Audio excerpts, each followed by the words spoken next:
Hello sa inyo. So ngayon tuturuan ko pala kayo kung paano gumawa ng account dito sa Minecraft. Bago tayo magsimula, huwag mo kalimutan mag-like, comment, share, subscribe. Click mo na rin yung bell para ma-notify ka kaagad kapag may bago akong video. Una, pumunta ka sa settings, tapos hanapin mo yung account. I-logout ko muna account ko kasi may account ako. Tuturuan ko lang kayo kung paano mag-register o gumawa ng account.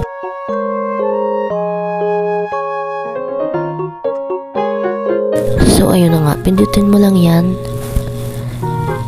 Tintayin mo kasi may lalabas dyan. So ito na.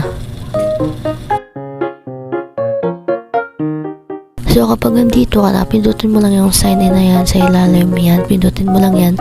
Tapos mapupunta ka dito. Yan. So kapag may account ka na, dyan mo lang ilalagay. Kapag wala naman, pindutin mo yung create one. Yan ang create one na yan. Pindutin mo lang yan. Tapos kapag pinindot mo yung create one, mapupunta ka dito. So kapag may email ka, yan dyan mo ilagay. So may email ako, yan kimgmoto@gmail.com yung email ko. Kapag wala ka namang email, pindutin mo yan yung get a new email address. So kapag tapos ka na, pwede ka na gumawa ng account. Kahit anong pangalan. Yan, pwede ka pumili dito, Hotmail or Outlook.com. So gumawa ka ng kahit ano, nickname mo or real name mo. Basta pili ka na dyan, Outlook or Hotmail.com. So, gagawa ako ng account yan, KimJ. Wait, lakihin ko yan. KimJ MC. It's KimJ MC yan para astig. So, next na natin. Kapag nakagawa ka na, next na natin. At mapupunta ka dito. Gumawa ka ng, ng password mo.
Paalam sa inyo. Salamat sa panonood. Huwag mo kalimutan mag-like at mag-subscribe. Click mo na rin yung bell.